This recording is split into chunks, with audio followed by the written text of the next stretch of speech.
Can can I request everyone to please settle down as we're about to start the felicitation ceremony?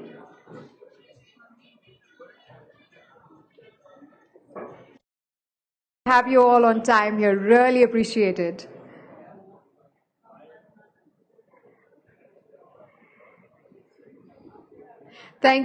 Thank you everyone. I'm your host for the evening, Shamali Khera. Good evening and a very warm welcome to the Shades of Leadership. It's 2019 SpeakIn Leadership Conclave and Awards, and it's amazing to have such an esteemed gathering here all under one roof. As we all know, SpeakIn is India's first and largest platform for thought leaders and subject matter experts with over 12,000 experts. SpeakIn works with corporate organizations, academic institutions, and individual leaders to access verified and customized insights.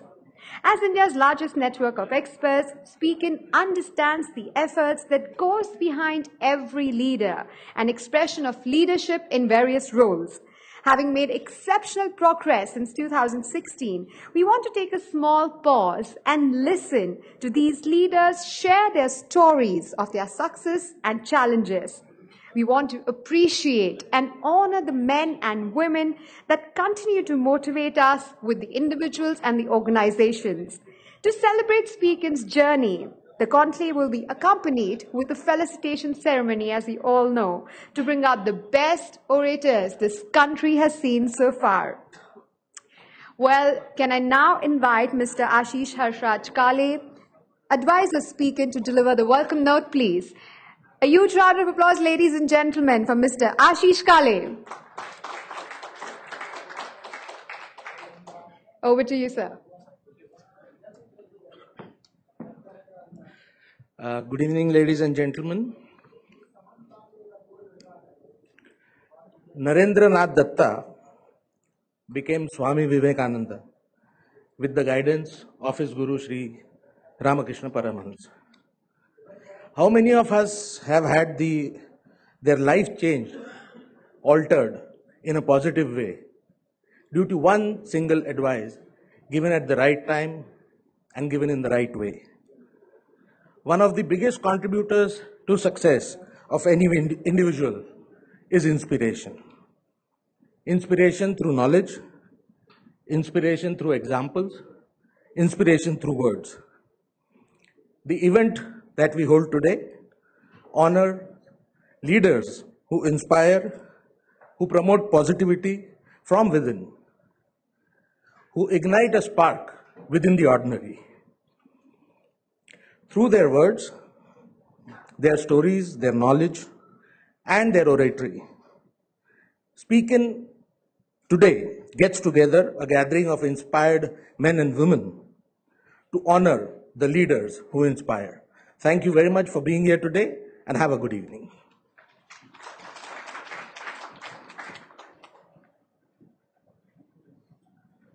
Well, thank you so much, Mr. Kale, for initiating the evening for us. Well, as we all know, SpeakIn has been an ardent supporter of wisdom and has traditionally worked with authors globally. And who better than Dr. Bimal Jalan to drive this initiative further with his book, India Ahead 2025 and Beyond. Dr. Bimal Jalan is the former RBI governor and former member of Rajya Sabha. To felicitate Dr. Jalan, I would like to call on stage Dr. Piyush Agarwal, Director, Prabhat Prakashan, and Ms. Dipshika Kumar Anand, Founder and Managing Partner, SpeakIn. Can I request Dr. Jalan to come on stage, please?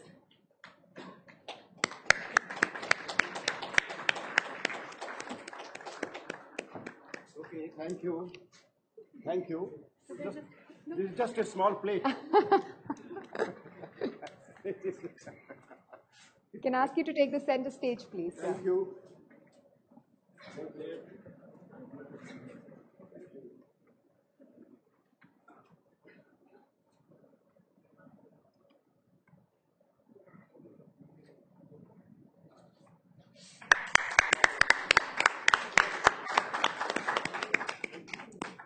We are very honored to have you here with us, Dr. Jalan. Can you please share a few thoughts about your book with us, please? Thank you. Thank you very much. It's a great privilege to be here. I know and about SpeakIn. I mean, it's one of the largest, fairest, and extremely, what you might say, extremely, what you might say, worldwide outreach about what is happening in the economy, politics, and politics, economics, and governance. So it's a great privilege for me. It has brought together a number of very seasoned corporate leaders, also the academic institutions, representatives, and professionals to discuss some important issues of national interest. Now, I have been asked to speak on India Ahead 2025 and beyond. That's my book. And you'd be glad to know that I'm not going to speak about my book. But I'm going to make a few issues. I'm going to talk about a few issues which may be of some contemporary interest, both in the political, economics, and governance areas. One great advantage, let me start by emphasizing that one great advantage that India of today has, irrespective of any political party's specific agenda, either on the right or on the left, or a mix of both, is that India's fundamentals are stronger now than ever before in terms of technology, international trade, skilled manpower, and labor. That all the fundamentals, if you think about, of what makes a country grow, what makes a country competitive, and what makes a country internationally reputed, is we have all the resources, the inputs, as it were. But we have to think about how, as we look ahead, how to realize India's full potential. Why is it that India, the largest democracy in human history, as it were, for the last 71 years that we have had this kind of a reputation for being a democratic country. In the early days, nobody gave us a chance that we will be surviving the sort of internal tensions and so on and so forth, but we did. So there are a number of issues which we still have to handle. Apart from being the world's largest democracy, we also have the largest number of poor below poverty line in the world. And we have to ask ourselves, why is it that it hasn't happened? Now, I don't want to get into that issue as to what we can do, but what I want to emphasize is that there is nothing out of reach so far as our prospects are concerned, if we have the will to execute, to implement. The problem in our society, the problem in our economy is essentially implementation. So I don't want to get into that part just now, but let me just emphasize a few issues of what you might say interest to all citizens of India as well as outside. These include, first of all, political reforms. Now you might say that we have just talked about democracy, we just talked about India's fundamentals and so on, so why political reforms? By political reforms, I mean, is that India has, if I may say so, a colonial legacy of centralized power at the center. That it is a country where most of the policy which affects our outcomes, which affects our policy, which affects our well-being, is actually at the center. There is decentralized state power, concurrent list, and so on and so forth, but most of the policies are at the center. So one of the important initiatives that we have to take is to decentralize implementation of policies announced by center as well as different states. Decentralization. And the Finance Commission does that part in terms of finances, but that's not enough for implementation part of all the policies that we have announced. We have announced a large number of policies for the well-being of people, but we haven't been able to reduce poverty to the level that we could and we should over a defined period of, say, 10 years or up to 2025. Then we have to simplify our administrative procedures. One of the great advantages today is that we have technology. And you see the direct bank transfers which have worked out all over India in terms of some subsidies, cash transfers, and so on. Now we are also considering universal basic income. So these kind of the use of technology to provide resources to the poor on the ground in urban, rural areas is something which must have a very high priority. Now today, if you look around, you'll find that the largest number of mobile phones are in India in terms of the people who use mobile phones. We have the largest number of population and second largest rather, but everybody has a mobile phone. So why is it that everybody doesn't have enough nutrition, enough food, enough health? And this is a very high priority, but this can be done, provided we simplify our complex administrative procedures and use technology as we have used in certain spheres for all tasks, for all transfers of subsidies, and integrate different subsidies into one, you might say, universal basic income or whatever it is. But there has to be a task that by 2025, we should be able to say that India has reduced poverty to single-digit level, if not altogether. I mean, you may have different parts of the country in tribal areas or something where it will be difficult to reduce the poverty levels, but to single digit. This is an important task and it should be done. So, and this can be done if we simplify our administrative procedures. I mean, our administrative procedures are still very cumbersome. I mentioned about the central government, but if you say central, state, and districts, which are responsible for execution of all the policies that we have announced in the rural areas or semi-urban areas, that all these are involved.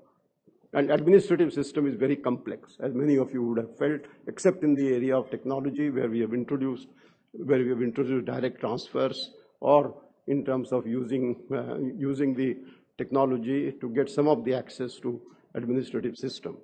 But even then, the number of people who can use the internet or whatever it is, which gives you the benefits, are relatively a small proportion of our population. And we have to think about what is it that we can do on the ground, at the district level, at the state level, at the central level.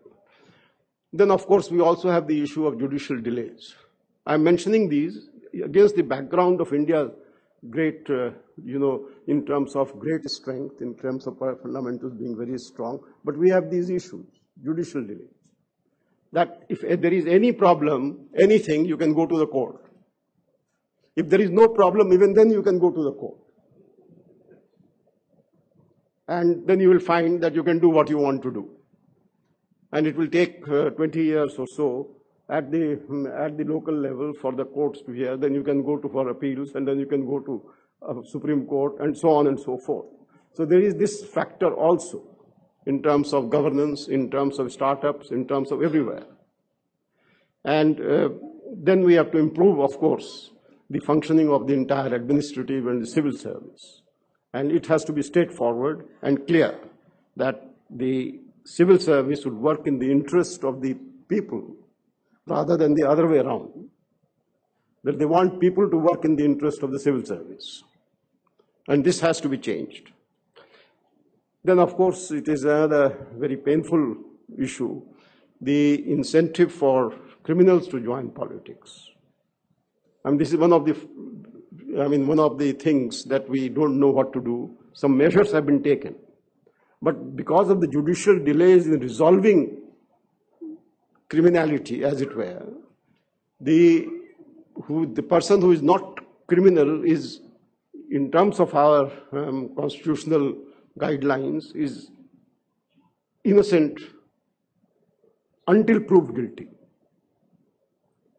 So, and if you are a criminal who has been charged and is still not actually judicially criminalized or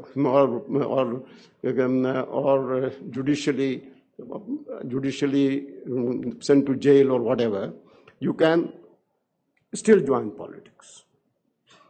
So something has to be done. Then we have to do something else, which is just very important, which was a good idea in 1983 when there was a lot of, what you might say, changing of people from one party to another and so on and so forth in one of our states. That is to modify the so-called anti-defection law. The anti-defection law, sorry, this is maybe a complicated issue, but what anti-defection law has said is that if you join a party and you defect, then you have to seek re-election. Defect means you join another party. What has happened as a result is that if you have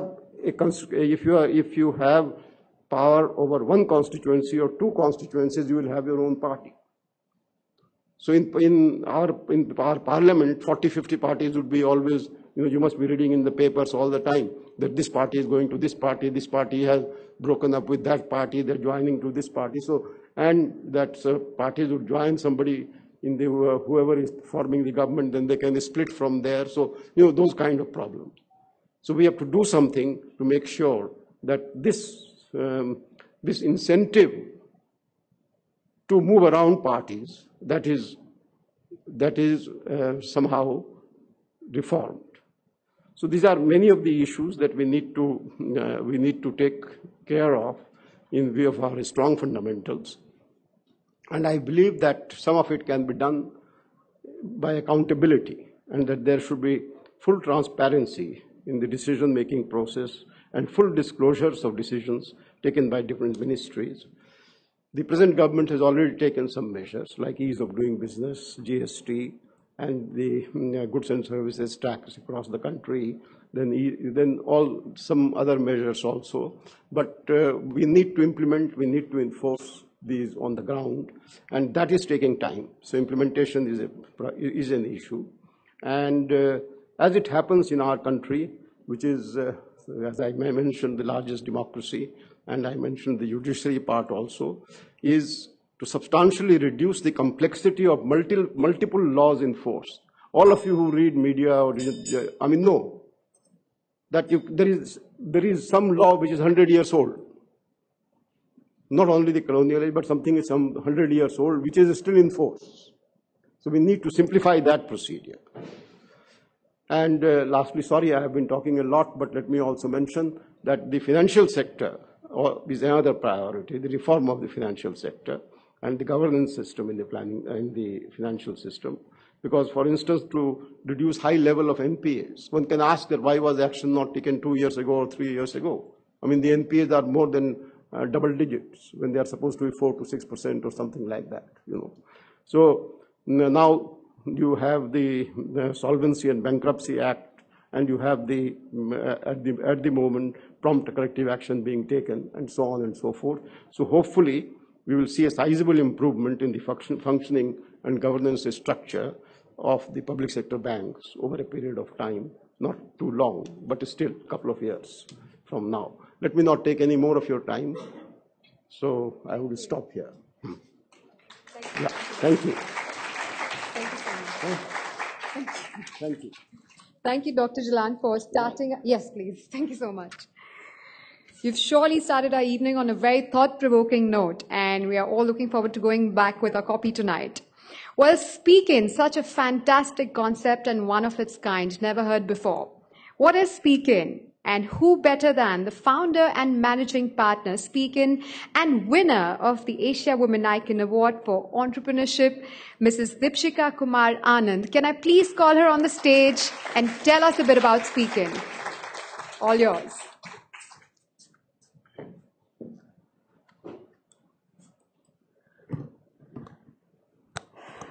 Thank you very much for being here. I think there's so many speakers here, so I don't really think I can speak much, except for saying that we've been. So I'll talk about three things. I haven't had time to prepare at all. We're still a startup, and you have to do everything from printing the brochures to calling the invitees. And we have a full house here. It's such a delight. So many people supporting us. Only three things that I'll do very quickly before they'll play the gong for me as well. Number one is I'll talk about what SpeakIn is and what the journey that we've covered. Second, of course, about the conclave. And third, about the wonderful trophy that you see here for our esteemed awardees. Running a business, we have a lot of promoters here as well, is not easy. You, perhaps those in manufacturing like Mr. Kapoor would probably have a product and then you would sell it out. We have people that we would connect to different people.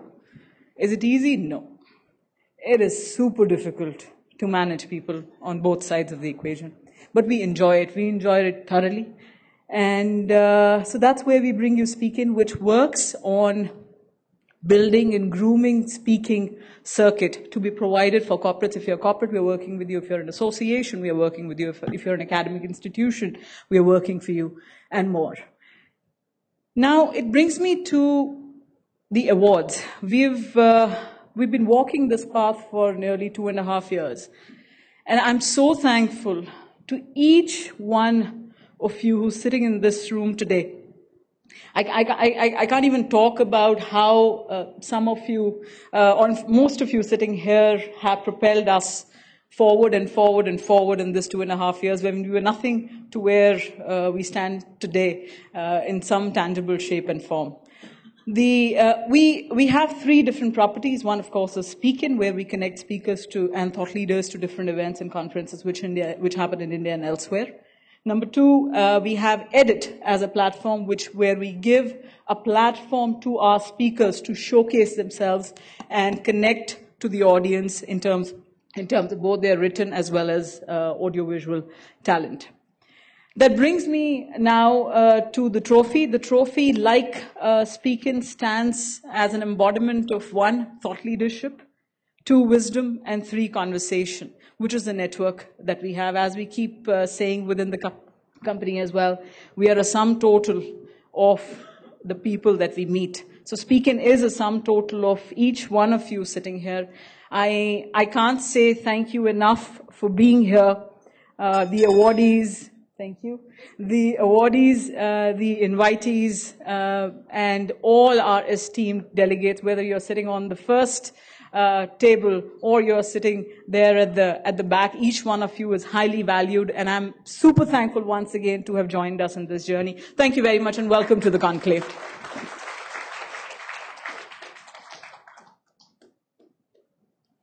Well, we've got to love your honesty there, Dipshika, and we are all here to support you. Well, a huge round of applause is how we are going to start the award ceremony right now. Ladies and gentlemen, may I start the evening by inviting Padma Shri Dr. Pradeep Chaube, Chairman Max Institute, and Mrs. Sushmita Chaube to present the first award of the evening. The first round of awards is Excellence in Speech, and the award for Excellence in Speech for Business goes to Mr. Shivakumar.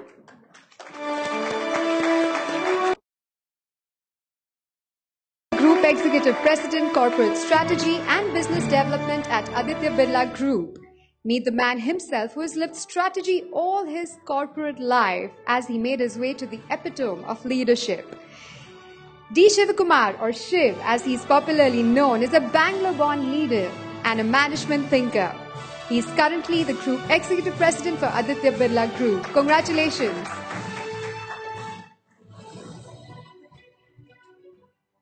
So I'd like to request you to share your journey with us as your company. Okay. Good evening, ladies and gentlemen, and thank you, SpeakIn. It's absolutely wonderful to be here. I want to share with you my learnings of business leadership, not my journey, but my own experiences, plus what I have seen of good leadership behavior and bad leadership behavior. I've seen both in good measure. In my experience, business leadership rests on 2 things. 1, what I call the common good, leaders going for the common good. And 2, watching out or knowing the common enemy, which is money. These are the 2 things good leaders have a very good sense about. So, let me start with the common good. What is common good? Common good to me is our shared values that we owe one another and are therefore bound together in society. The common good, we are bound together and hence in society. Good business leaders work beyond the boundaries of their companies, beyond the boundaries of their industry, and they work for the benefit of society. And I have learned that many times people say, when I'm a leader, I have power, I have authority, I'll change something. It's never true. Power and authority do not change anything. Your ability to reach out to the opposite party, to reach across boundaries, is what really helps make true leadership. Common good ensures that we are all aligned and we are shooting for one single target and we all have one version of the truth. I've seen the following behaviors when leaders go for the common good. Number 1, such leaders are authentic and not arrogant. Number 2, they're balanced but not biased. And number 3, they show courage and are not cowardly. Let me build on them. The 3 behaviors work in tandem, and the result of the 3 behaviors is trust. which is the ultimate accolade any leader can ever get from the people he works for or society. Being authentic is about being who you are and not being what others want you to be. And a number of times leaders are caught in that juxtaposition. What should I be as opposed to what am I in the most authentic sense? A lot of leaders need to have pride. Pride is inner directed to know that you're good. When that is outwardly directed, it becomes arrogance. And I've seen a number of leaders fall by the wayside and lose their trust because they've turned arrogant. That's something that we should keep in mind. Next, no leader is smart enough to know every single thing in the world. As a result of which, he gets a lot of views. Many of the time, it's contradictory. So a good leader keeps his ears open and is balanced and is not biased. The moment a leader gets biased, he stops getting the truth or the feedback from his people. So being balanced is extremely important for good business leadership. That's what I would say. We live in a hyper-quick world. Absolutely, a speed which I don't think any of us have ever dreamt of before. It requires a lot of courage to take decisions in this world. In the old world, where speed was not of essence, you could classify black, you could classify white, and say, I'll take a decision. Today, it's one continuous stream. And most of the time, leaders do not have time, and they're operating in the gray zone. So you need courage today to operate in this world and take decisions. Nelson Mandela put it best when he said, courage is not the absence of fear, but the ability to overcome it. That's what leaders need in abundance in a hyper-quick world. Next, the common enemy. Gordon Gekko said many years ago, greed is good, and he also said, money doesn't sleep, pal. Somehow, as we progress as a country over 30 years, the number of white-collar crimes have gone up dramatically, and that's a source of worry. Somehow we've started equating that somebody with money has stature, somebody with money has knowledge, somebody with money has capability. We think a company which makes more money is better than a company which makes less money. So money has become the measure of leadership and success, and that's not true. There's a lot beyond money that we really need to think about. Power and money have dropped our commitment to ideals and principles. Often, weak leaders use money to buy loyalty and see their way through. Good leaders give culture to buy loyalty. And I think money is not the benchmark that we should really worry about. In summary, I would say the Beatles said it best. They said, money can't buy me love. And I've seen that right through my career, money can't buy you happiness. If you're good, money will follow you. But if you have money, it doesn't mean you're good. That's what I've learned through my 30 years of work. Working for the common good and watching for the common enemy is what leadership legacy is about. Leadership legacy is hard earned and is a lifetime value. That's what I value. So, as I step down, I want you to think of the common good and watch for the common enemy. Those are my 2 lessons from my leadership journey. Thank you, ladies and gentlemen. Some wonderful words there, Mr. Shiv Kumar. Thank you so much for those inspiring thoughts. Well, let's move on ahead. May I now invite Mr. Aman Sinha's award for Excellence in Speech for Entrepreneurship. And this award for Excellence in Speech for Entrepreneurship goes to Mr. Sanjeev Bikchandani.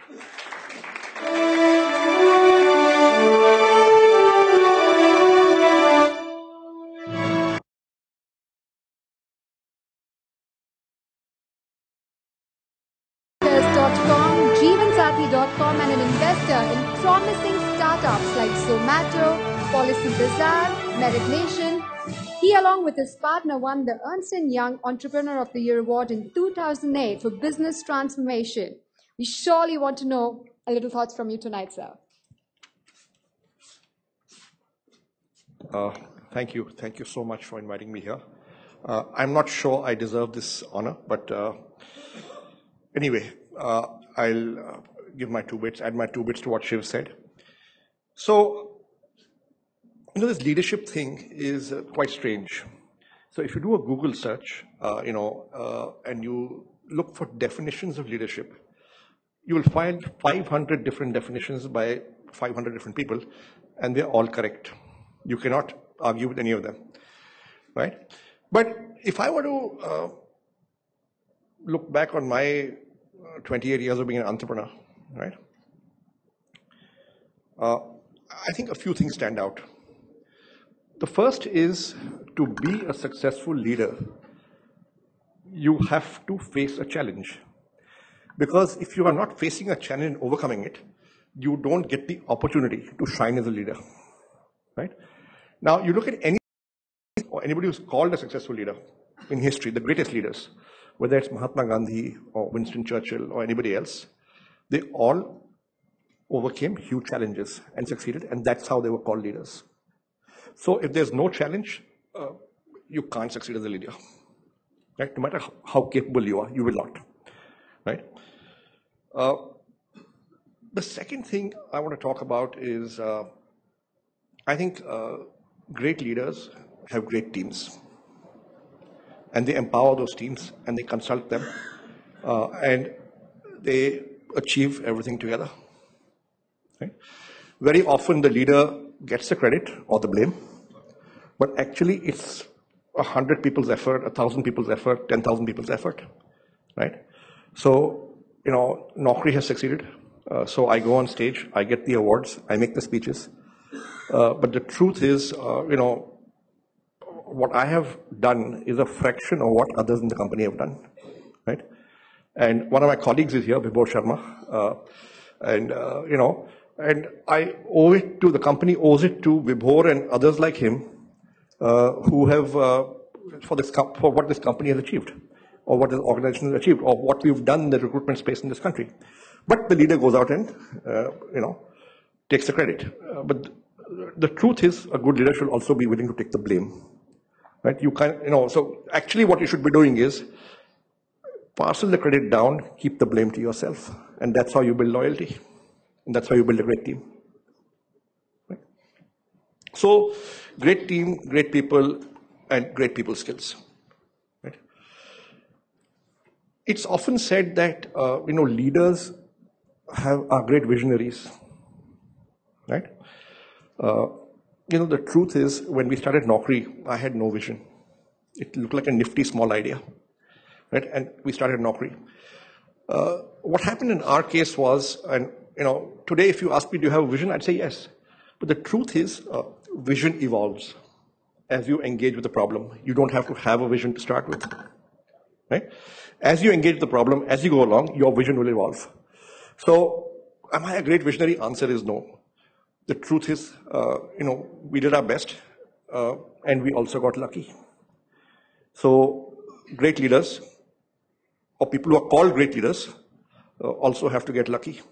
You can't succeed as a great leader unless you're lucky, right? So this luck thing is also, let's dissect it a bit.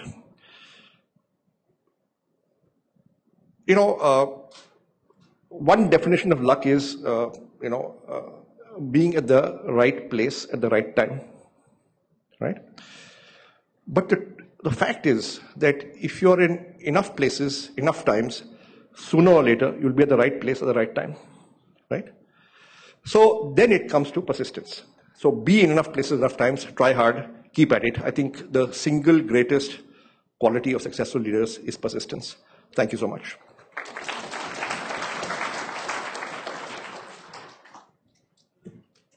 Thank you. Thank you so much, sir. Some great thoughts there. A great team makes a great leader. We are going back home tonight with that. Well, moving on to the next award, may I now invite Mr. Som Mittal, former President and Chairman NASSCOM, to present the next award for Excellence in Speech Digital Leader. The winner for Excellence in Speech Digital Leader is Dr. Arvind Gupta.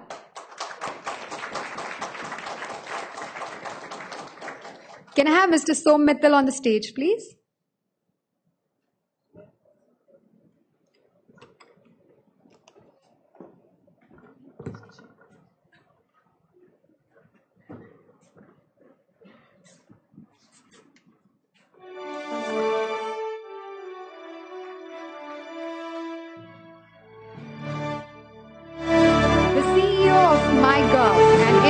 Platform to build a partnership between citizens and government with the help of technology for growth and development. Dr. Arvind Gupta has over 25 years of experience in leadership, policy, and entrepreneurial roles, both in Silicon Valley and in India. Some words from you tonight, sir. Thank you very much. And I accept this on behalf of Som Mittal, who was supposed to give this to me, and he's, I'm told, somewhere outside. So, I'm not going to speak too much. I live in a digital world, which is full of Twitter these days, which is 140 characters, means keep it short.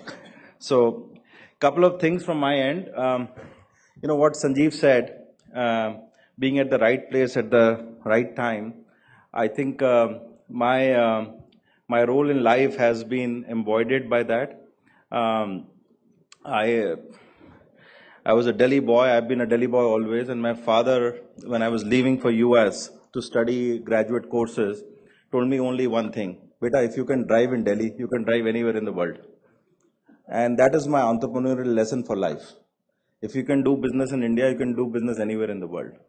And, I went to the US, and Sanjeev, I was at the right place at the right time. I landed up at a university which I had never heard of before in my life, because they were ranked very high in computer science.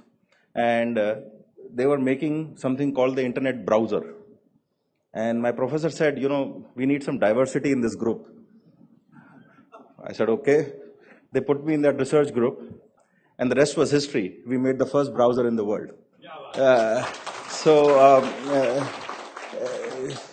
The right place at the right time. And that browser today, the technology is used by 4 billion people. So my journey has started from completely being accidental entrepreneur. And I think that's a key word. And today to where, everything else I've done. Similarly, after Silicon Valley, did some startups there, came back to India, and accidentally, I ended up making a very outrageous presentation to a few set of leaders today, who are senior leaders of the country today, saying that why we need to infuse digital into politics. It was a very outrageous idea in 2009 and 10. People thought I'm nuts. And again, I believe that ended up creating a little bit of history, because we ran the biggest digital campaign in the world, and 2014, digital played a very, very important role in political discourse. And I believe it's going to only go up from there, and it is going up from there. We are in an election year. And that was another place where I just landed up without having any background in that. I'm a tech guy, but was doing something very, very different. And traverses many, many places. And the last thing I've learned in that is that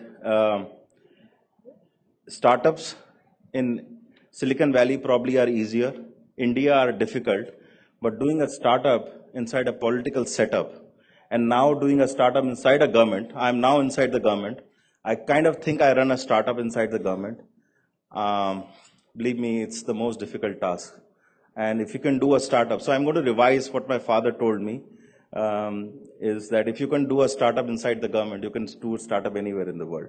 And I believe it's very exciting to do the disruption inside government from a very different lens and a very different perspective. And it's very, very enjoyable and challenging. So thank you for giving me this award. And I'm very, very honored to be here and receiving an award at the same platform where people like Sanjeev and many others are receiving. So I'm truly honored. Thank you very much. Well, that's very well said. If people think your idea is crazy, that's probably the test we are looking for, that it is a fantastic idea to pursue. Thank you so much, Dr. Gupta. Well, let's move forward. May I now invite Mr. Vinkesh Gulati, MD United Automobiles, and Mrs. Pooja Gulati, please, to present the next award for Excellence in Speech, Stories of India. Very interesting award. The award for Excellence in Speech, Stories of India goes to Shri Annadurai.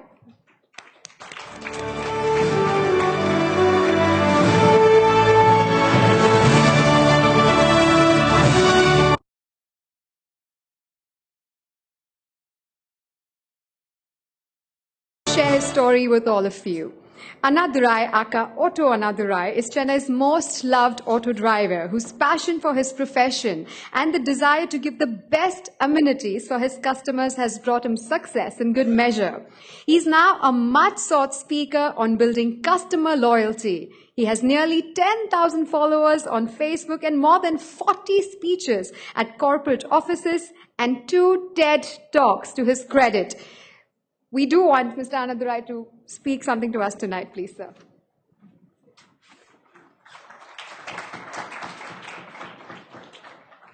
Thank you so much for this wonderful opportunity to speak in. Thank you. Seriously, I am not deserved this award. So, heartfully thanks and congrats, ma'am. Thank you, ma'am, so much. So, we all room inside, all legendary people. So, you all meeting, that is also my lifetime dream come true. So, this is one of the reasons. So, how do you focus, embrace diversity in my Auto Inside? And my Auto Inside, one of the small size TV. That is also 9 languages program. I don't know other languages. I know Tamil. I don't know other languages. Hindi, Telugu, Malayalam, Kannada, Punjabi, Western, Tamil, Bhojpuri and Nepali also. Any Hindi customer travel my auto. Bhaiya, your mother tongue.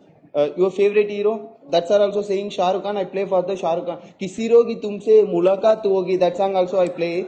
Next to that customer also saying, Bhaiya, you know Hindi, because Tamil people know Hindi, right? So, a lot of people.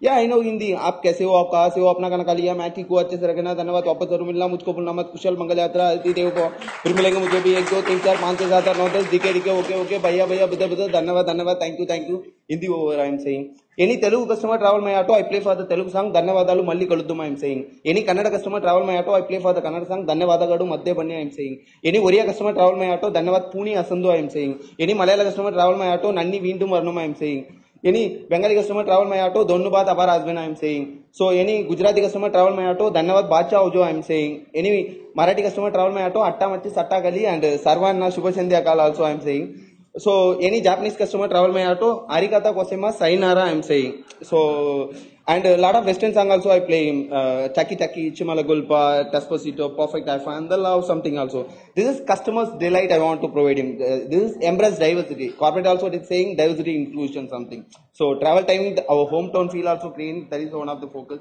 I want to provide him to the lot of songs. My dad is also automan. My 2 elder brother also do the same job. This is my family background. During my childhood, we concentrate on many activities except studies. So, we choose this job. I didn't willingly choose this job, but I tried to do currently available job with willingness. So, this is my all. So, what is the customer's value? My customers is my real God. I'm able to eat only from the money I earn through my customers. So, I was really expecting, what is my customers expect from me? It was basic things, safety and respect. So, I wanted to give them something more. That is, some of the daily 8 newspaper I am providing, 35 to 40 magazine also I am providing, Wi-Fi connection available onto my Auto Inside, 7.5 years before also I am providing, a lot of customer also know smartphone, so I am providing to the Samsung Galaxy Tab, so 2013, this time also I am providing to the iPad Pro, laptop and fridge, cooling water bottle also I am providing, all is free, and Google Home, Alexa Echo Spot and Breadwood box also including my Auto Inside. And coming next month, I am also including my Auto Inside AWS Deep Lens. That is the artificial intelligence something also. Because shipping some problem, India is nothing possible shipping onto the AWS Deep Lens. So I want to customer buying and come to here. So next, I am not talking to my customers. Deep Lens also talking my customers something also. Technology is everywhere. So I want to also upgrade my customer satisfaction is very important. So my Auto Inside, one of the contests also available. 4.5 years before my Auto Inside swiping machine also available. So Digital India, Smart India, not corporate and shopping mall platform. This is change it, totally change it. You want to change, first you change. India automatically digitalize. I am also convinced through my customers. So a lot of customers use the card payment in my Auto Inside. So that is also one of the payment. And a lot of digital payment method and contest also available. This is also my Auto. So does not matter what job you do, what matter how you do that. That is one of the focus. So thank you so much this wonderful award, ma'am. So 1 minute I want to talk something. So this is message. Okay. Thank you so much, ma'am. So Aditi Deva Bhava. So this is wonderful opportunity, ma'am. Life, this is no more forgettable this moment. Thank you, ma'am. Thank you is such a small word to say for what SpeakIn has given me. So SpeakIn is health network which expect almost all domains, also making possible that reach to the everyone else. So get inspired to motivate and opportunities to be here. So something I dedicated that word, which is better than thank you, to express the gratitude I am feeling right now. Thank you so much. Thank you this wonderful opportunity. Aditi Devagova.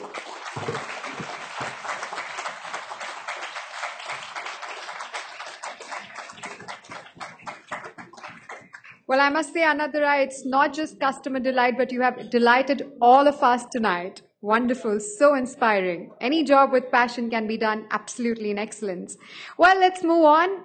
May I now invite Mr. Arvind Kapoor, MD and CEO, Ricoh Auto Industries, to present the next award for Excellence in Speech Media. The award for the Excellence in Speech Media goes to Mr. Bhupendra Chaube, editor and one of the founders of CNN IBN. Mr. Chaube has made a mark for being a tough, no-nonsense interviewer in Indian television space. He has interviewed some of the top politicians and newsmakers of the last decade. Well, we surely want to hear some words from you tonight. Hi, thank you very much. SpeakIn, Deepshikha, and the organizers of this event for this lovely honor. I was told by Deepshikha that I must be ready to share my own story.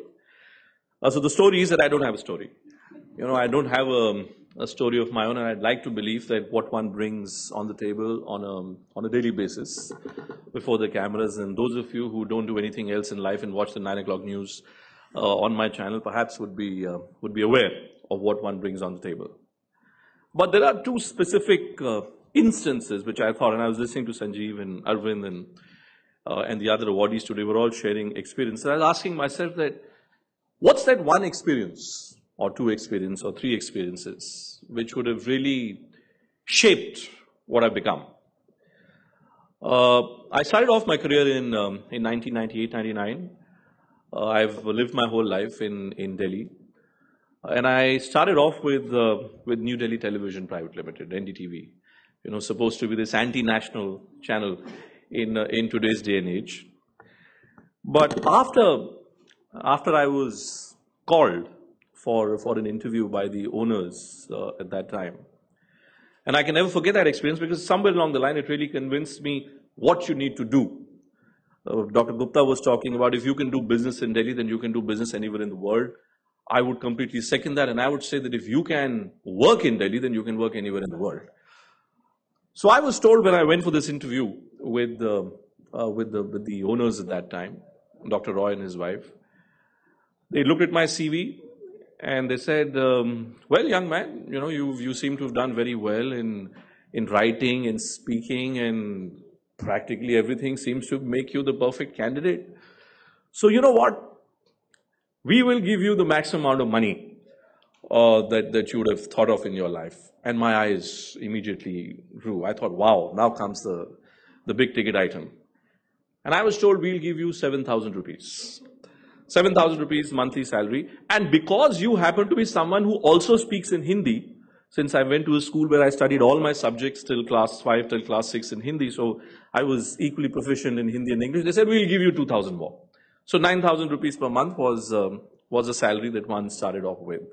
In those days, of course, it was not bad. Now I get to hear that Prime Minister Modi, just a short while back, I was walking into the room, has decided to hike the income tax limit to 5 lakhs per annum. So I don't know how many people in this room sitting here would qualify to be in that category.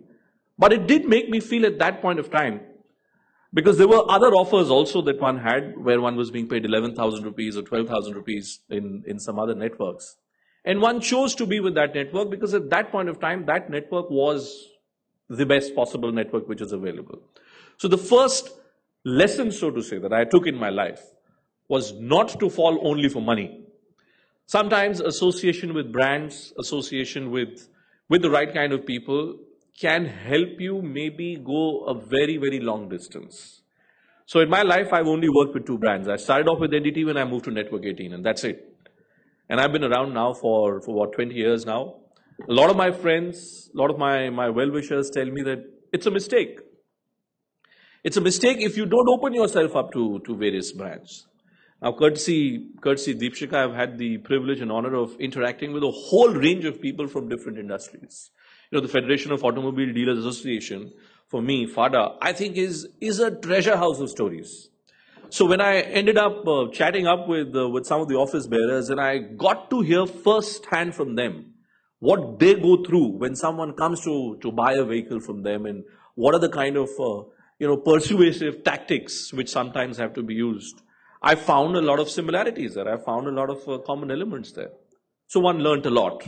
Now, what was I doing? That was also association with a brand, and I believe FADA indeed is an outstanding brand, which should think a lot more in terms of how to bring out all the experiences that you all have in public domain.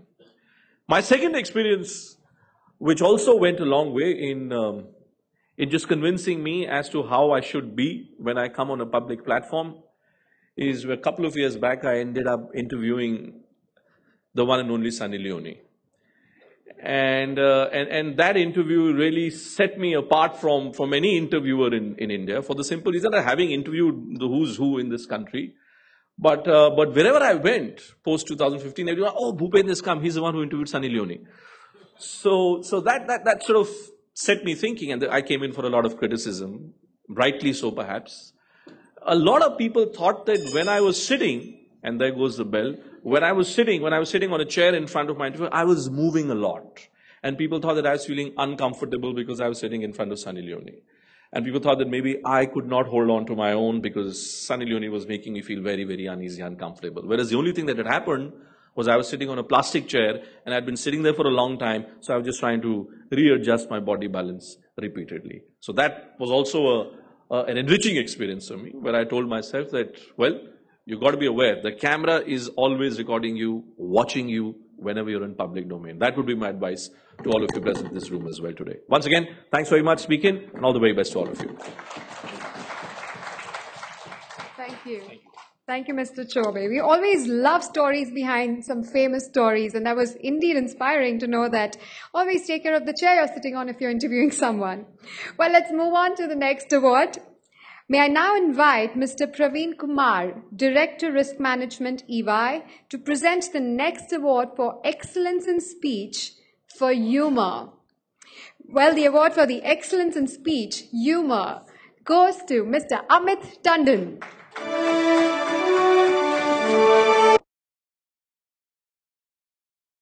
Comedian and founder of Grand Masters of Comedy, a company focused on bringing comedy to the corporate world. Amit Tandon is also known as the married guy, and his humor is universal, connecting with all segments of audience. Well, we also have Mr. Tandon's parents here. You must be really proud today.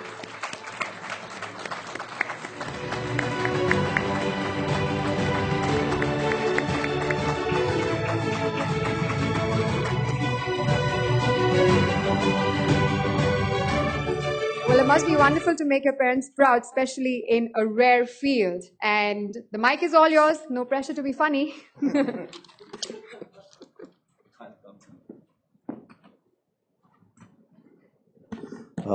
It's good to have your parents on stage for an award in an area that they would have never recommended me to join. अगर मैंने बचपन में अपने घर वालों को बताया होता मुझे कॉमेडियन बनना है तो नहीं बनता मैं. So I'm an engineer, I'm an MBA. I ran a company for a while. I was in the corporate sector. I worked with Deepshika. We were together in a company. And then comedy was just a hobby for me. Okay, comedy happened 10 years being in corporate. After that it happened, and it was just a hobby. Just, you finish your office work, and I was doing well. I ran an HR consulting firm with 50 odd people within 6-7 years. So it was doing well. And comedy was just a hobby. Okay. And it's just that, I think I talk, I quote this verse from Gita always, karmande vadika raste ma phaleshu kadachana. Like, phal ki chinta mat kar karta. So for me, it was just, let's have fun. But somehow it worked out. And it was not easy, especially when you're, 35, getting into a new profession. And especially a performance arts, area. Because in India, if you know, 3 words that are commonly used for performance artists are Kanjar, Mirasi, and Bhan. और ये अपने आप में गालियों के तौर पे भी use होते हैं इंडिया में काफी. Like they've been part of our language. I have used them. It's not that and that's how you're treated in the beginning. That's where the real struggle was. I was running a 50 people company, you're doing well, you're always right when you're in your own office. But suddenly when you go for an open mic in a bar, there are, 45, 50 people who are sitting, somebody's drinking, they don't even give a hell who's on the stage. And you start your set that you prepared for the last 1 month.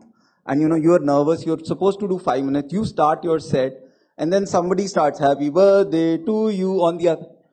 That's how you're treated in the beginning in this industry, okay? So that struggle is there where, so you got to be in the startup mode. I had to go back to the startup mode that way and was working my way up. Then I think, so 2010 I started this. 2004 was, I think, a major, 2014 was a major, turning point for me. I was invited for a show for Multiple Sclerosis Society of India, their patients. And at this time, I was still very new in the profession. So I went there. This was a free show. So, when it's a free show, you reach last minute, you have to show that you're a little pricey, even when you don't charge too much. So I went there. I did the show. I went in, and when I'm on stage, I generally, I'm performing comedy. I don't see faces. I just see bubbles, and I do my set and leave. I did my set, and there are like 100 odd MSSI, multiple sclerosis patients. I get off the stage. They were laughing and all that. There's a couple that came to me. They were like 60, 65-year-old couple. They came to me and said, our daughter wants to shake hands with you. And they walked me up to their daughter. She was a very pretty girl, thin, on a wheelchair. She had no control on her hands, legs, not even facial muscles properly. Like you could see she was happy, but she couldn't even smile properly. I went up to her and I took both my hands to hold her hand, to shake her hand. And she was happy. And then her parents started talking to me and they're like, आपको पता है हम कभी हंसते नहीं हैं, साल निकल जाता है हम हंस नहीं पाते, because उनकी 24 hours यही life है, उनको 24 घंटे उसी का ध्यान रखना है. And everybody in the room was like that. Somebody's husband was in such a position, somebody's daughter, somebody's parent. These were people who had never seen vacations. We talk about, we complain about a Saturday going bad or a Sunday going bad. These people have no Saturdays, Sundays, it's 24/7.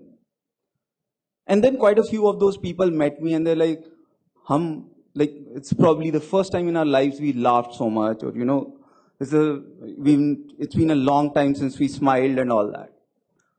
I couldn't stand in that room for more than 5 minutes. I almost cried.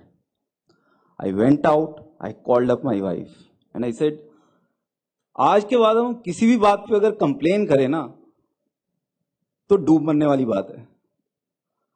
असली problems मैंने आज देखी हैं life में. And then I think that, I was able to make those people happy that day. And now, a lot of us, I'm in comedy, I meet a lot of my friends. We get those kind of messages that I've been in the hospital for, 3 years, or, I'm in the ICU, but I watch your videos and it keeps me up. When I look at all that, and I see that this is what I can do, and I'm like, भगवान करे हर जन्म में ही मैं भांड बनूं. That's my story. Thank you so much.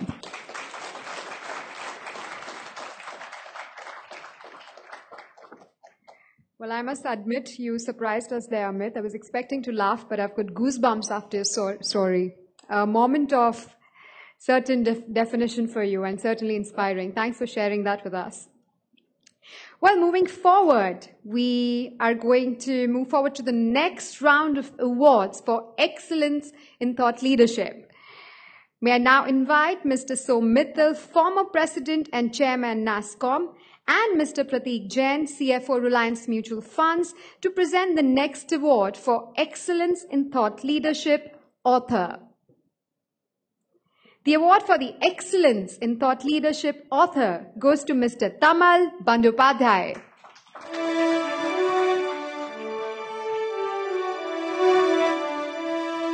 Mr. Tamal is the consulting editor with Business Standard and an advisor strategy with Bandhan Bank Limited.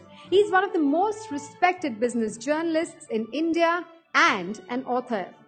LinkedIn, the global professional network, has nominated him as one of the top 10 finance voices in the world for 2 successive years, 2015 and 16.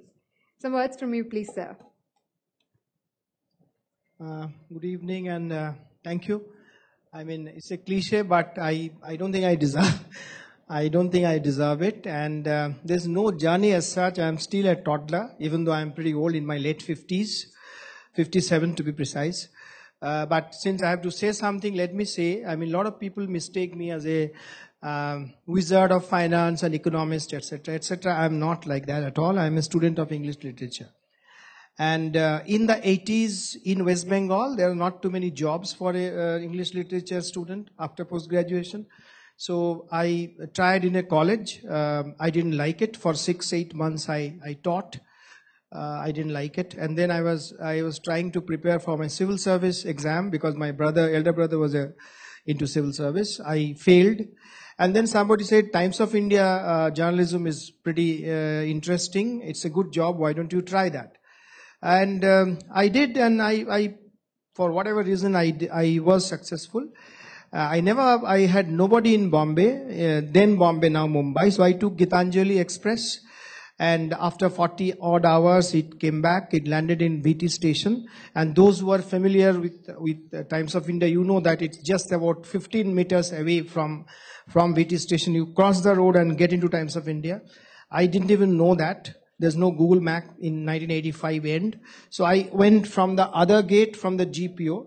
I polished my shoe at 50 paise and took a taxi at 450 rupees, 4.5 rupees.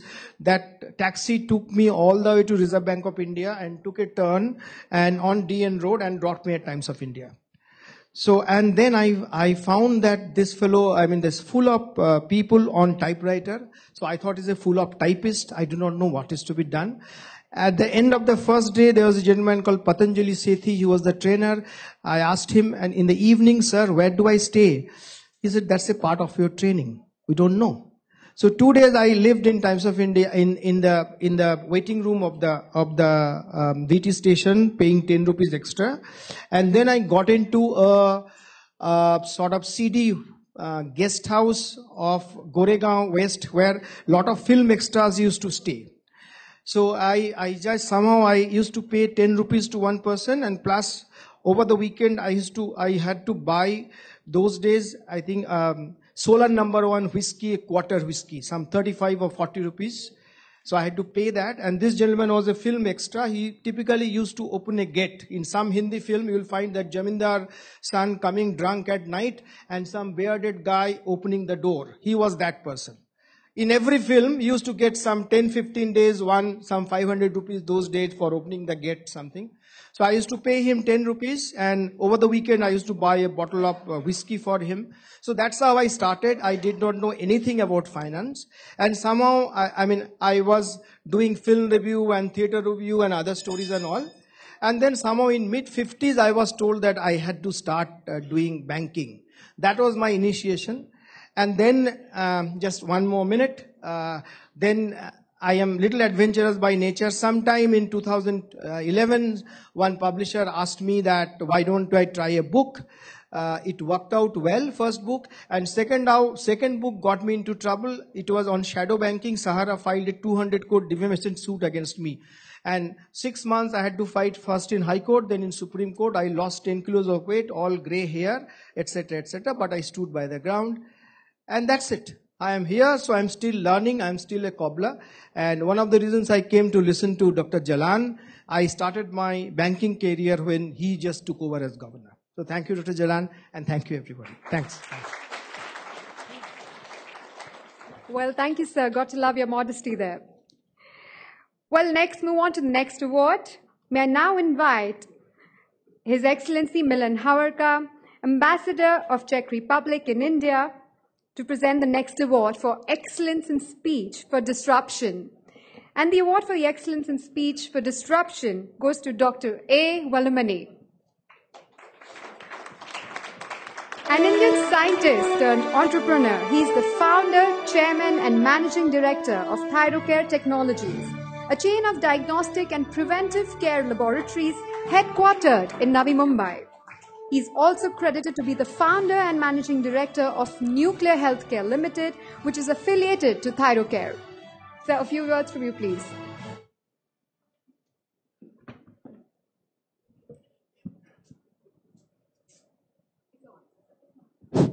Yeah, it was Gitanjali for South. For me, it is Jayanti Janta Express. I started from Coimbatore, son of a landless farmer. Survival was very difficult. Managed to get a degree. Then job was difficult. I came to Mumbai. I also landed in VT railway station. And you had 10 rupees to stay in the, what you call is paid guest service. And I was on the platform for 3 nights. And success in life is delta. Delta is equal to x2 minus x1. x2 is where you were today. x1 was where you were that day. And I was x1 0. There was no downside for a 0. I had a courage to venture into.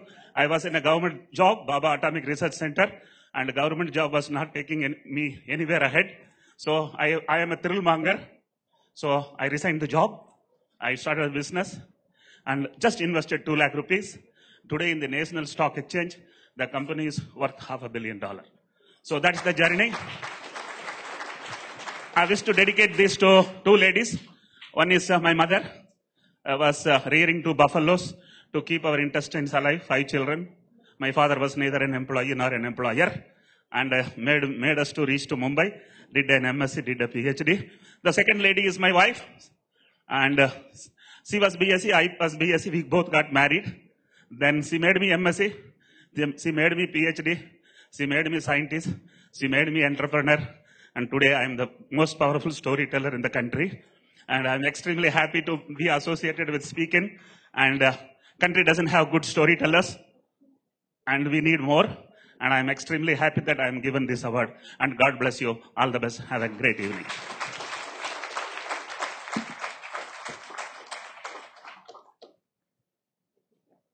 Thank you so much, sir. Well, we've got to love men who give due credit to the women there. Congratulations, sir. While talking about women, our next awardee is a woman. Before I move on, may I please invite Mr. Javed Ahmad to present the next award for Excellence in Thought Leadership Administration. The award for the Excellence in Thought Leadership Administration goes to Ms. Suman Nalwa.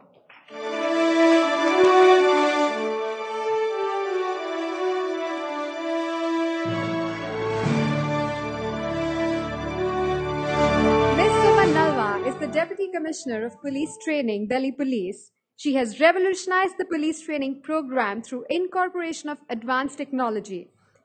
She has served in NCR and Andaman Nicobar Islands. She holds a degree in international human rights law and has co-authored 3 books on domestic violence and cruelty towards women. All yours, Ms. Suman.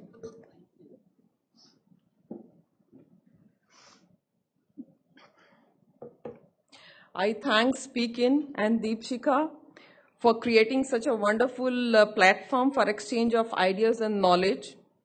I thank all the people in my life, my family, my mentors, who have shaped and molded me, giving me knowledge, perseverance, resilience, passion, and patience for lifetime learning. It is during this journey I realized that there is a hero in all of us. We just need to discover it in ourselves and in those around us.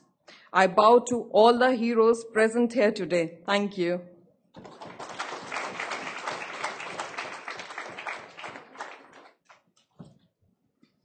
Thank you so much. Well, moving on to our next award, I would request Mr. Ashish Kale, Advisor SpeakIn, and Mr. Vinkesh Gulati, MD United Automobiles, to come on stage and present the next award for Excellence in Thought Leadership, Family Business. And this award goes to Mr. Nikunj Sanghi.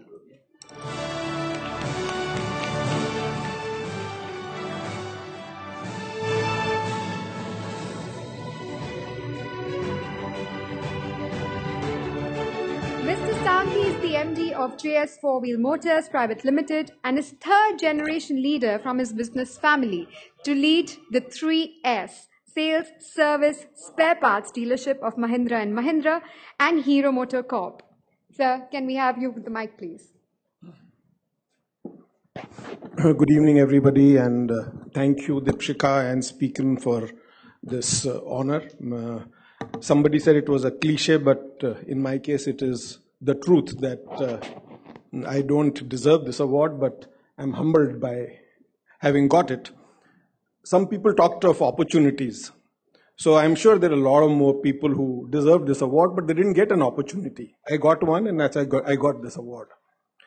So somebody also talked about accidents. I think it was Mr. Arvind Gupta, on how things happened. And I think my entire life journey is about accidents. It started with an accident of my getting into the then DCM Limited as a management trainee.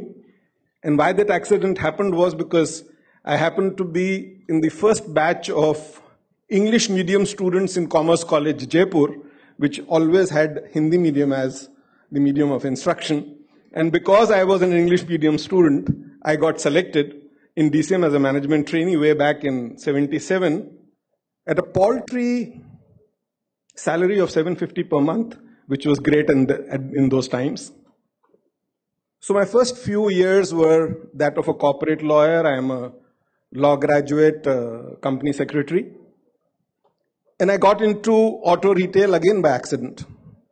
This accident was not a very fortunate accident. My dad was a CEO of a dealership, and he was a diabetic. He lost his eyesight while still in service. Since the dealership was owned by my uncles, I was offered to take over from my dad because I didn't have the option of staying back in Delhi and continuing with my job. I was extremely sad to have done it, but today I am truly honored that I'm getting awarded for being an automobile dealer.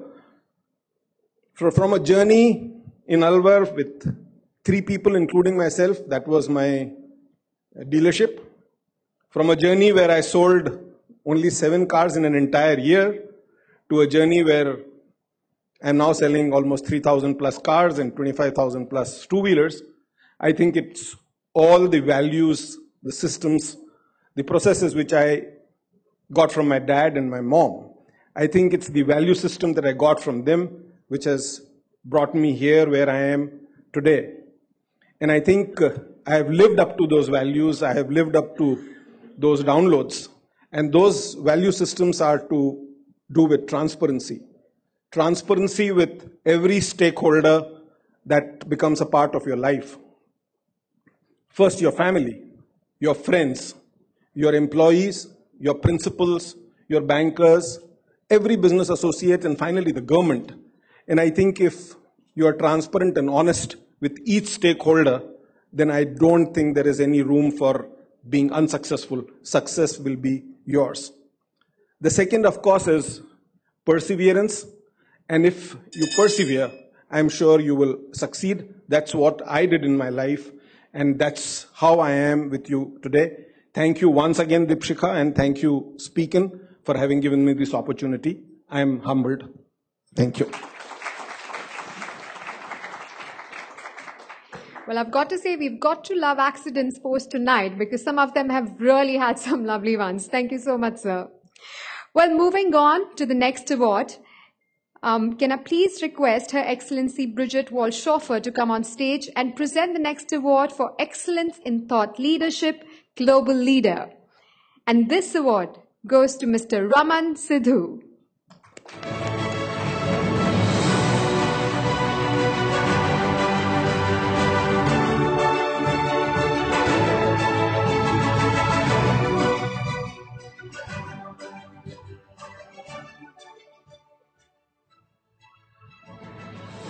Mr. Raman Sidhu is the Chairman and Acting Director General of EBG Federation and Independent Director of Ceylon Exploration Technology Limited. a qualified chartered accountant from the Institute of Chartered Accountants in England and Wales. Mr. Raman Sidhu is one of the 4 lifetime trustees of the Foundation for Aviation and Sustainable Tourism and member of FICCI National Executive Committee. Sir, can we have a few words from you, please? Incidentally, but before that, good evening, everyone. It's not the shock of getting the award which was making me slightly jittery climbing these steps, but I pulled a muscle coming into this hotel earlier. Thank you, Deepshika. Thank you, SpeakIn, for conferring this award on me. I am truly humbled. Excellence in thought leadership. Well, what I will do is I will talk at random, in no particular order, of things that taught me. And one of the first things was listening to your parents. So they said, you must listen, be a good listener. It helped me many times, not always. I did extremely well in studies, and I was asked by my father, what do you intend doing? So I said, maybe read commerce. I said, commerce? But St. Stephen's doesn't have commerce. So I had to listen, and again went on to complete economic honors, and very happy for that. And now, when you share a quality, then what stands up to scrutiny is only that quality. Based on certain tenets in life, what do we say in Hindi? Siddhant ya Abhinath. जिस पर अन्य सिद्धांत आधारित हों, that is the tenet to base your thinking and your life in future. Children are like wax. They get molded along the journey, first by their parents, then the relations come in, then it moves on to school, your teachers. But if you remain a good listener, there are many, many other tips you will pick up along the way. And I'll share just a few of those, bringing it into a business context.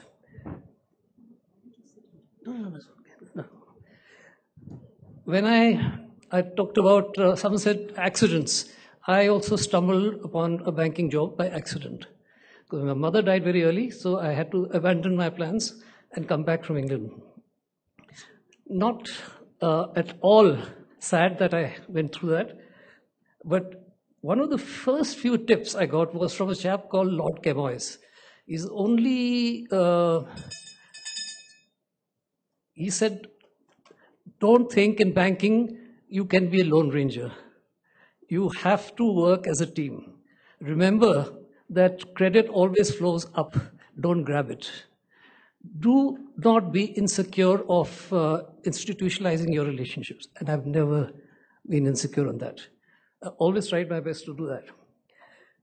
Help people, don't ever harm people. And don't expect a thank you and don't keep reminding them that you helped them. These are just some of the basic things because I was told to limit it to 2 minutes. So thank you once again, Deepshika. Thank you, SpeakIn. Thank you very much.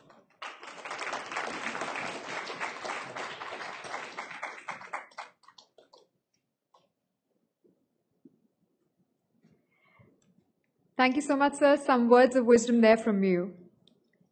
Well, moving on to our next award, I would like to request Mr. Bharat Bhushan, Chief Delhi RSS, Mr. Rajiv Tuli, Delhi RSS, Prachar Pramukh, and Dr. Ashwini Mahajan, National Kavinya Swadeshi Jagran Manch, to come on stage and present the Award for Excellence in Thought Leadership, Public Policy. Well, the Award for Excellence in Thought Leadership, Public Policy goes to Mr. Arun Anand.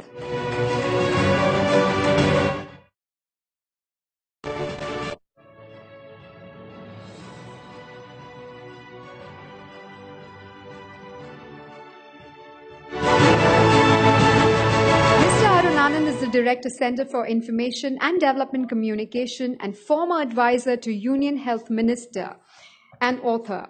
Mr. Anand plays a leading role in articulating Rashtriya Swayamsevak Sangh's view to audiences around the world and is the author of the legendary book Know About RSS. Sir, can we have a few words from you, please?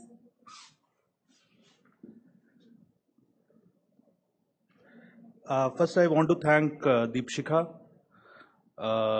She has also been a friend for long, and I've been part of this journey with her. So thanks to her for inviting me. और मुझे लगता है कि एक तो RSS के लोगों की बड़ी स्टीरियोटाइप इमेज है, तो थोड़ा अवार्ड मिलने से वो जरा इमेज भी टूटती है उनकी. See, but I'll just tell you a little bit about my journey. मेरे लिए लीडरशिप का एक लेसन जो है, दो चीजें बड़ी इंपॉर्टेंट हैं. पहली ये कि आप किस भाषा में बात करते हैं जो लोगों को समझ में आनी चाहिए. You should speak in a language which people should understand. Most of the time what happens is that people are indulging in monologues rather than dialogues. And ironically, especially after the advent of social media, when you see it on Twitter or so everybody is saying what they want to say, nobody is listening to what the other people want to say. So what is important is basically to have a dialogue. दूसरी चीज मुझे लगती है कि कभी कभी हम लोग अपने को बहुत ज्यादा सीरियसली ले लेते हैं.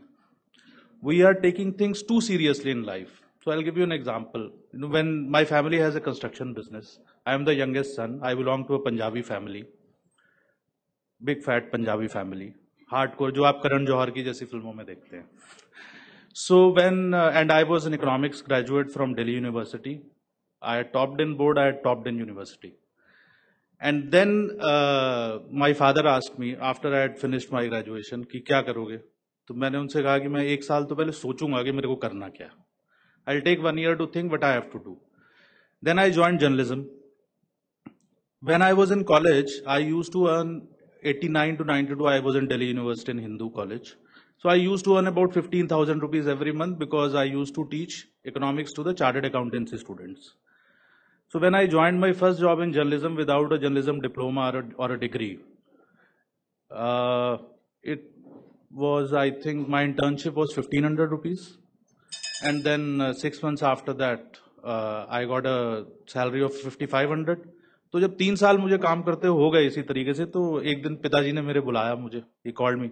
And he very seriously with a straight face, he asked me, बेटा तुम्हारी हॉबी पूरी हो गई तो कुछ काम वाम कर लो. So then my elder brother told me, he said कि अगर उस समय, this is what I'm talking about, 96, 97, there was no television, there were hardly 4 or 5 newspapers. So one thing which I learned at that time, if you have that courage of conviction that what you are doing is the right thing, even if the whole world is standing against you, you need not bother about that. One. And two, quickly I'll tell you, after every 5 years, I kept on reinventing myself. I moved to Hindi journalism, from English journalism in 97, 98, when people thought that it is professionally suicidal to move into Hindi journalism. I moved into television very early. Then I came back from television and so overall what I did, I kept on reinventing myself, and by the age of 35, without a godfather in journalism, I had become executive editor of one of the largest independent wire services, and I got retired at 40.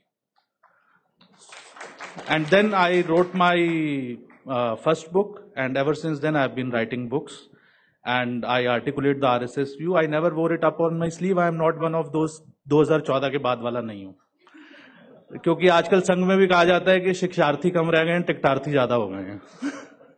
So that has been my journey, and I think one should not take life too seriously. Enjoy what you have in life. Persistence रखिए अपना जो है, और life को बड़ा simple रखिए जो है. So I think that is the journey which I wanted to share. Thank you. Thank you, speaker.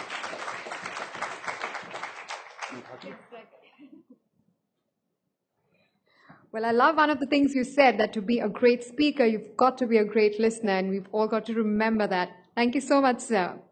Well, moving on to our next award, can I request Ms. Sangeeta Raj, SME Lead, NASCOM, and Shagun Kumar, MD, TMF Group, to join us on stage, please, and present the award for Excellence in Thought Leadership Communication. And this award goes to Mr. Mehraj Dubey.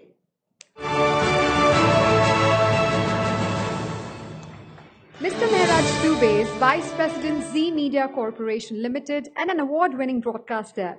He is currently leading the marketing department at Z Media Corporation, the news business of SL Group, with 14 TV news channels, including Vion and Z News. With his ISB Executive MBA, Mehraj wishes to grow as a professional and a manager with substance. Over to you, sir.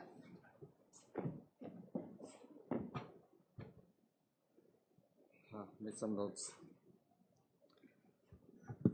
Thank you so much. Thank you, SpeakIn, for the honor and the opportunity to give this time to me for sharing my story, because I thought a lot after Deepshika asked to share my journey, and I found very little to really talk about or kill time of such a distinguished audience here.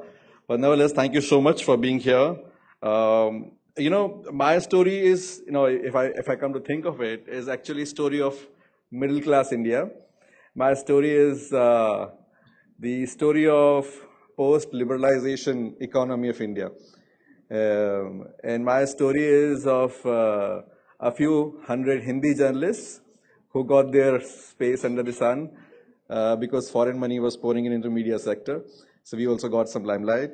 And actually I come from a family of preachers. So some document at home, some 350 years of history, family tree tells me I come from a family of preachers. My father served government as a civil engineer and has gone back to village preaching now. And he's going to be very happy if I tell him today that I got some award in excellence in speech. So that was quite a upbringing, because values were always more important than anything else. Maybe a word about my mother. She advised me, the Maharaj, as a primetime anchor on news, you meet a lot of politicians and a lot of big business leaders, and I did actually. But she said, never get tempted, never succumb to any temptation, because we have enough. And I followed her advice, and I found a lot of success and satisfaction with that. But maybe I didn't listen to her another advice. Just about a year before she passed away in 2009, she was telling me, don't live on borrowed money. And that was the time of over-borrowing in India. I also over-borrowed, and a lot of people, their loans turned into NPAs, non-performing assets. My loans turned into non-productive EMIs, which I'm still paying.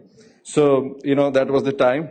That's why I said it's not a worthy story to tell you. That's the story of middle-class India. Well, people tell me, just about a word after the bell, people tell me you are very smart, because when UPA was in government, you were working with NDTV. When NDA is in government, you were working with Z. So I tell them, I know what you mean, but both the organizations have given me enough space to think independently and speak where I must or what I must.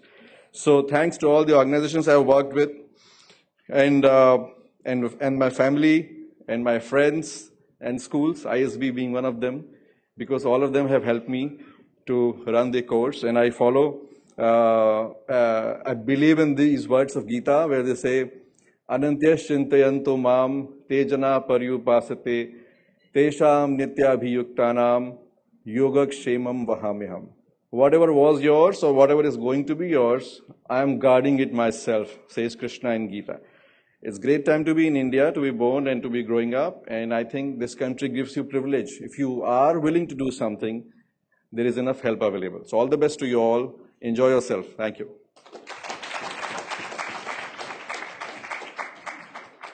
Thank you so much. Well, we've got to love how so many of them have started small and made it so big. Absolutely inspiring. Thank you for sharing that. Well, for the next award now, can I please invite Mr. Ashish Hansraj Kale, Advisor SpeakIn, Dr. Piyush Agarwal, Director Prabhat Prakashan, Dr. Pradeep Chaube, Chairman Max Institute, and Mrs. Deepshika Kumar Anand to present the next award for Excellence in Speech Icon. Well, the award for Excellence in Speech Icon goes to none other than Dr. Shashi Tharoor, author, Member of Parliament, and former international diplomat.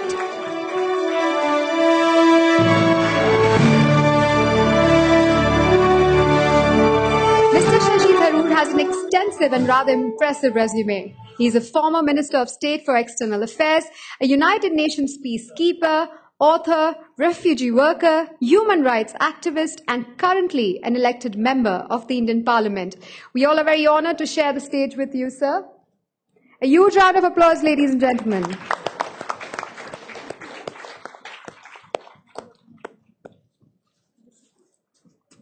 Over to you. We'd all love to hear you speak. Well, thank you very much, Deepshika and SpeakIn, for that very kind tribute. I was going to begin by saying that I would follow the Elizabeth Taylor School of Public Speaking. As Elizabeth Taylor says to her husbands, or said to her husbands, she's no longer around, I shall not keep you long. But then having listened to so many speakers, all accepting awards and talking about their journeys and so on, I felt more like Elizabeth Taylor's last husband. Because I don't quite know. I know more or less what's expected of me, but I don't know how to do it any differently. What I will say, though, is that in this particular occasion, it's wonderful to be honored in front of so many distinguished people who have worked hard and achieved so much in their lives. One is humbled to be in this company. As far as my own recognition for speech is concerned, I can only pay tribute to my father, who was a wonderful human being, a charismatic individual, the kind of person when you walked into a room, people would gather around him, but who was a very shy and diffident public speaker. Somehow he got before a mic and he froze, and he was determined that his son would be different. So I was enrolled in elocution and debate classes from a very young age, because he felt that the most important skill one needs in whatever one does in life, and he never tried to tell me what to do in life, was to be able to speak. And so right from school days, that was something which I did with his insistence. And, you know, before you speak, you must be able to think, so that was also rather important. And I was blessed that I had parents who never told me what to think, but rather encouraged me to find out how to think. And that became the process through extensive reading, rather wide and somewhat indiscriminate reading, that I discovered my ideas about the world and what was the way forward with it. And then when it came to speech, I mean, ultimately, there are really only two kinds of speakers. There are those who speak because they have to say something, and there are those who speak because they have something to say. And I hope through most of my life that I've tried to fall into the latter category. I believe that if you've thought through what you believe in, then you have a desire to want to communicate it to others and to, in that process, help reach their minds, help reach their hearts. I've done it through my writing, initially in fiction, and then increasingly as my professional life became more demanding, through non-fiction, which is, of course, the more interruptible art. And through that process, I have been able, I hope, to reach out to people, and speaking becomes one more instrument of communicating one's thinking, one's ideas to the world. So essentially, what SpeakIn is all about seems to me to be about putting ideas before audiences. I've done one event for SpeakIn already, and I'm very pleased that they exist and are trying to do this for other audiences and for other Indian speakers. And to my mind, as long as I have something to say that is of some value to others to hear, I'm glad that somehow life and experience and practice have equipped me with the way of saying it to others in a way that might actually reach them and help them. So thank you very much, Deepshika. I'm very pleased to be on your platform here today and to thank you for this recognition. Jai. Dr. Shashi Tharoor, can I request you to stay on stage? And please can I have all the awardees and presenters join us on stage for a photo op.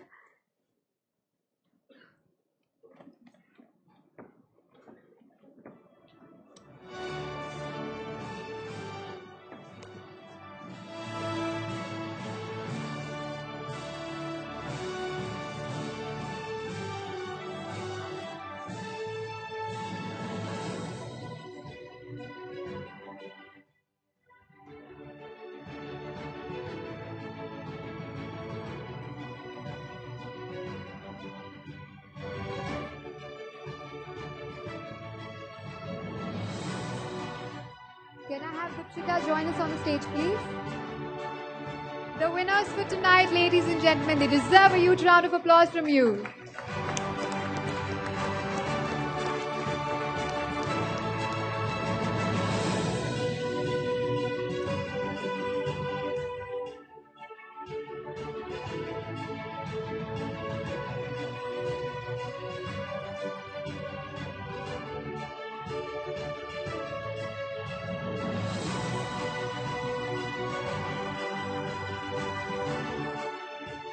Thank you so much, everyone. Deepshika, can you please stay on the stage? Well, with that, we come to the end of the award ceremony. Can I please request Mrs. Deepshika Kumar Anand to deliver a vote of thanks?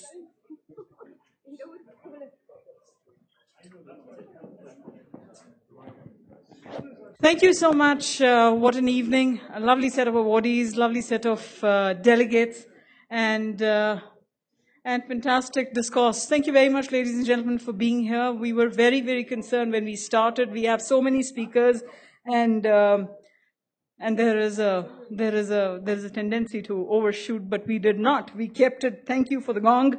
We kept it sharp on time. Thank you very much, ladies and gentlemen. Please now join us for cocktail and dinner, and I hope all of you will stay and have a conversation with all the awardees and us. Welcome. Thank you for being at the SpeakIn Conclave. Well, I'm your host for the evening, Shamali Khera. Please go ahead and join us for dinner and drinks in the main hall. See you there.